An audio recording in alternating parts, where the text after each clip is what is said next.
Olá a todos, esta será então a aula 3, vai ser sobre a problemática ambiental e vamos falar um pouco dos principais problemas ambientais que afetam o planeta no seu todo, que afetam o continente africano, o nosso país Moçambique e localmente.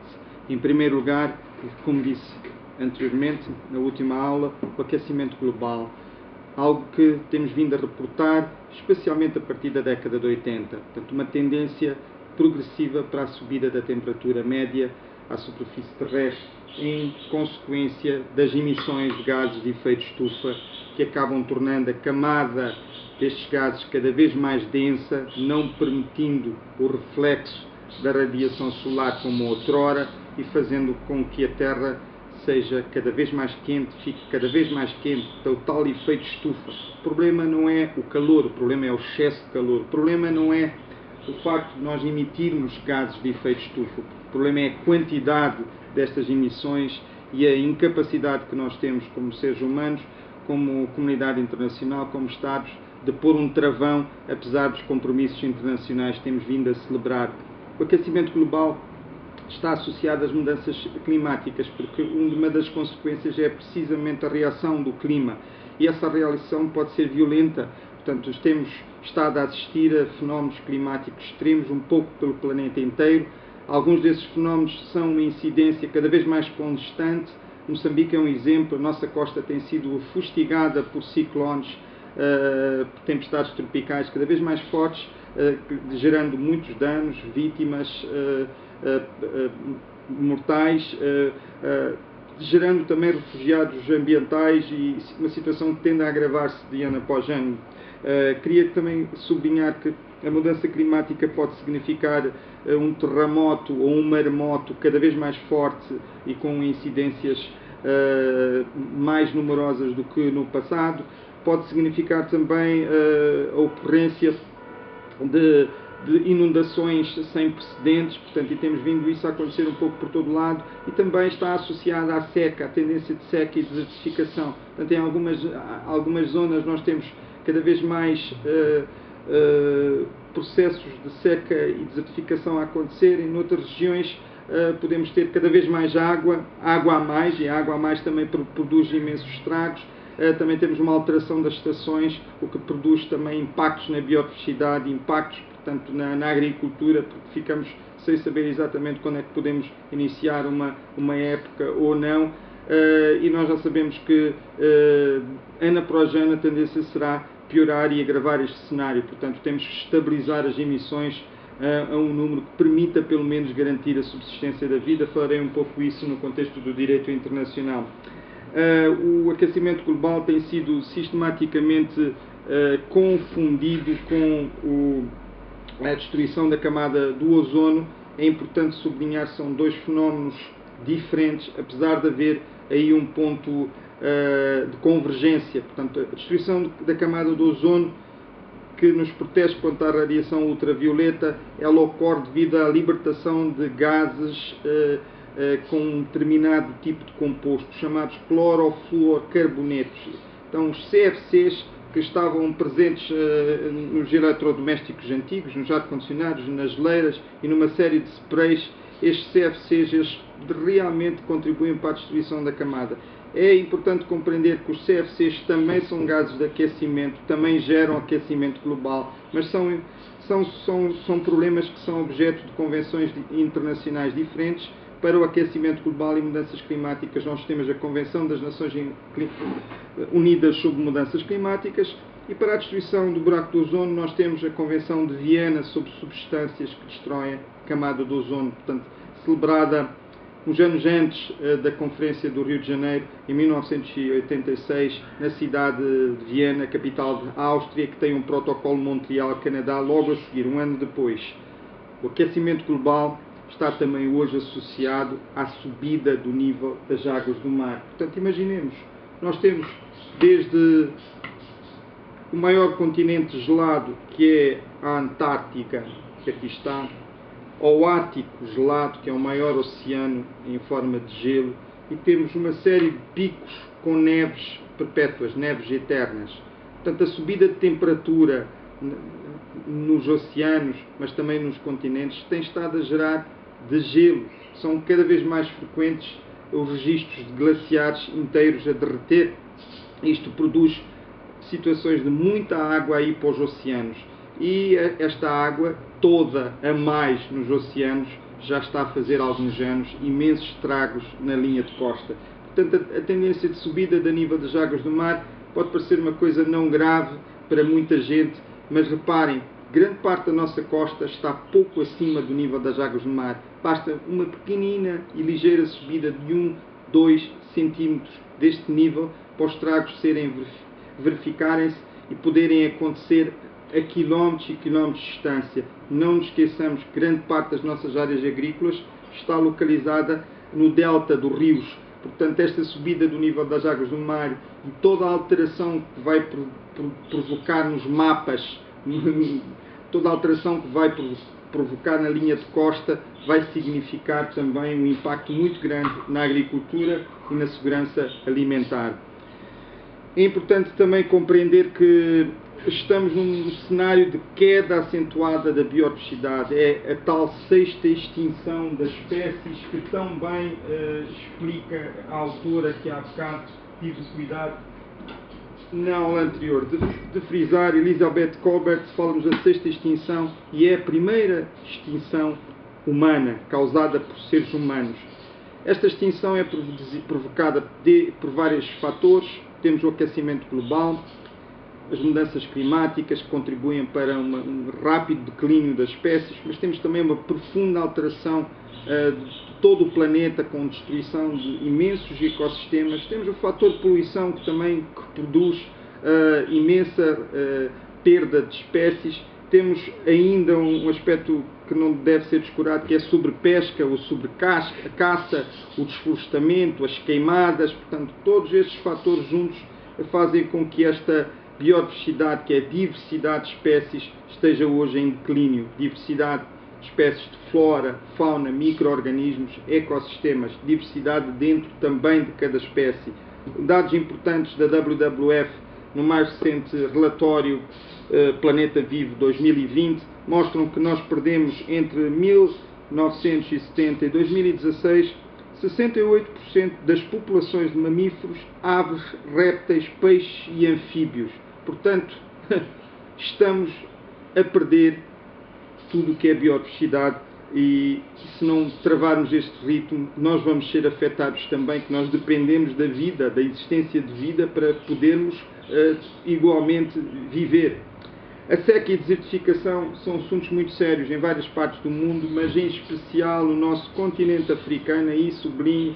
Portanto, toda a região norte tem o deserto de Saara e a tendência é que este deserto esteja a descer, invadido áreas novas, portanto, na chamada África subsaariana. Temos também aqui uma projeção que mostra que o deserto Kalahari está a crescer. Temos toda a região sul de Moçambique há vários anos numa situação de seca, e seca e desertificação é objeto da Convenção das Nações Unidas sobre a Desertificação, que foi celebrada a seguir à Conferência do Rio de Janeiro, uma convenção muito importante. A biodiversidade também tem uma convenção, que é a Convenção das Nações Unidas sobre Biodiversidade, que nasce no Rio de Janeiro em 1992. A poluição no geral, outro grande problema, outro grande flagelo, e quando falamos de poluição falamos desde a poluição do ar, a poluição atmosférica, que mata anualmente centenas de milhares de pessoas, especialmente nas cidades, todo o tipo de emissões, que, desde o setor de transportes à indústria, à queima de resíduos, que, atenção, em África é um assunto muito sério. Portanto, queimamos lixo normalmente nos nossos assentamentos humanos, nos nossos bairros. Tudo isto contribui para uma baixa qualidade do ar em muitos centros urbanos e já está associada a problemas sérios de saúde. A própria poluição das águas, as águas que muitas vezes servem para beber, seja nos aquíferos subterrâneos, seja nos rios, nos lagos. Atenção que um dos grandes razões de tanta mortalidade infantil em países pobres está associada à baixa qualidade de água e a um déficit no acesso ao saneamento básico. Por isso é que a água e o saneamento são duas faces da mesma moeda. Temos que investir quer num setor, quer no outro setor, porque senão a falta de saneamento acaba também prejudicando a qualidade da água. Mas temos também um problema muito sério relacionado com a poluição dos solos, várias razões, mas é fácil explicar, e pelo menos na realidade moçambicana, nós deitamos lixo em qualquer lado, parte deste lixo é um lixo com características muito próprias que danifica a qualidade do solo, compromete inclusivamente a capacidade de produzirmos alimentos, resíduos que são perigosos, tóxicos, e têm características próprias. Estamos a poluir a vida também porque tudo o que são poluentes, substâncias tóxicas, têm vindo a entrar nos organismos vivos. Eu vou mostrar um exemplo, peço desculpas e permissão para sair.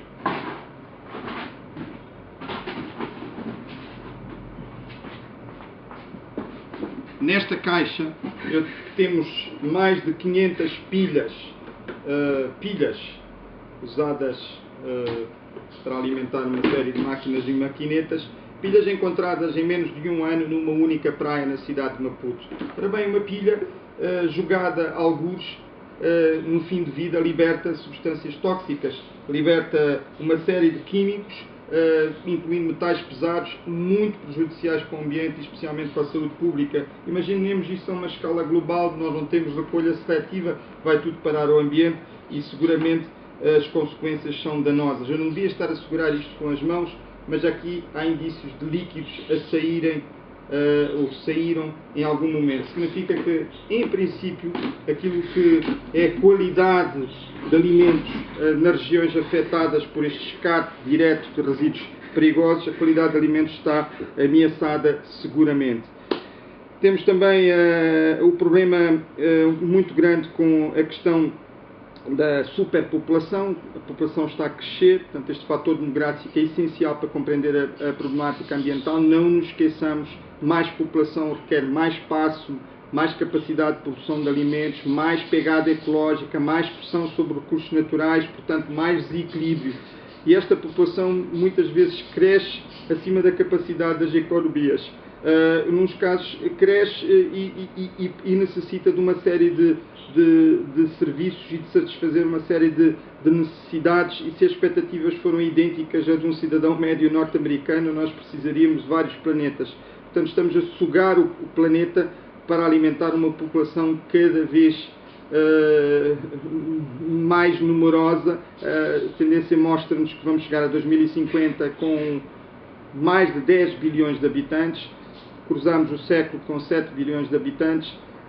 À entrada do século XX tínhamos pouco mais de 1 bilhão de habitantes, portanto estamos a assistir a um crescimento populacional exponencial nos países em vias de desenvolvimento, nos países mais pobres, e um envelhecimento da população nos países industrializados. Em algum momento a população deve se estabilizar para conseguir, pelo menos, não pressionar o planeta como está a acontecer e conseguirmos distribuir equitativamente a riqueza e o bem-estar a todos. Porque, atenção, pobreza gera também degradação ambiental.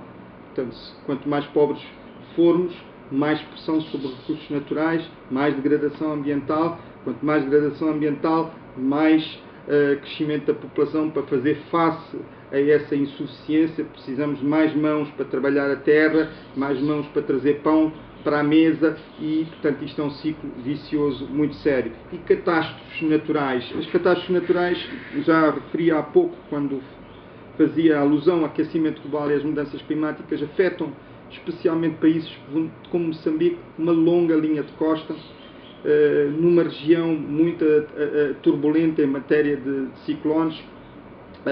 Qualquer subida e oscilação da temperatura pode produzir um fenómeno bastante complexo para Moçambique. Vivemos também o drama das inundações, portanto, às vezes acabamos recebendo a água que está a cair a mais nos países vizinhos. Nós somos ladeados por muitos países e os nossos rios, quase todos eles, nascem fora de Moçambique. Acabamos recebendo água a mais e durante muitos anos, infelizmente, fizemos um desflorestamento, alteramos profundamente as margens dos rios e ficamos muito expostos. Esta vulnerabilidade às catástrofes naturais, entre aspas, aos fenómenos climáticos extremos, é uma realidade hoje para países pobres, especialmente para um país como Moçambique. E nós temos que estar preparados para o que está a acontecer já, para o que vai ainda acontecer. Isto significa toda uma abordagem, toda uma cultura de resiliência que tem que fazer parte do nosso menu desde muito cedo, desde muito pequeninos. Estes problemas ambientais, quase todos eles, já são profundamente documentados pelos cientistas. Há muito trabalho feito, todos os anos há uma atualização de dados. Não há aqui um negacionismo. Tem havido resquícios de negacionismo, é verdade, em alguns países, mas o consenso internacional está alcançado. A comunidade científica já atingiu o ponto ótimo em matéria de conhecimento necessário para a mudança. Temos as Nações Unidas e, junto das Nações Unidas, o painel intergovernamental para as mudanças climáticas. Vários autores contribuíram também, políticos contribuíram também. Queria sublinhar a importância de um político como Al Gore na construção desta agenda mudança climática. Um dos livros, A Terra é Incrível, um livro muito interessante, mas a verdade inconveniente terá sido o mais famoso de todos, onde mostrou que o aquecimento global é uma realidade e é provocado, acentuado pelos seres humanos. Temos também um dos livros de um autor ainda vivo, com mais de 100 anos, James Lovelock, A Vingança de Gaia, que nos tem chamado a atenção para o facto que o nosso planeta está à beira da exaustão e estará muito provavelmente a repelir, através destes fenómenos, a repelir a praga que somos nós, seres humanos. Este autor gosto bastante, que é o Tim Flannery, é um australiano. O clima está nas nossas mãos, traz-nos os dados das mudanças climáticas e aponta também alguns caminhos, algumas soluções. Tom Hartman escreveu As Últimas Horas Antigas da Luz do Sol, explica muito bem o ciclo de carbono e faz também uma excelente e brilhante análise do fator demográfico, do fator de população e como a população, e principalmente como a questão das relações de género, que foram alteradas profundamente a quando da Revolução Agrícola e acentuadas mais tarde na Revolução Industrial, como tudo isto interferiu negativamente na situação ambiental. Ora bem, soluções já temos algumas, avançamos para a celebração de convenções internacionais, de protocolos, avançamos para algumas soluções que alguns países vão desencadeando, mas estamos longe ainda de alcançar os consensos necessários para estabilizarmos a situação climática e a situação ecológica. O futuro depende de todos nós. Estamos preparados?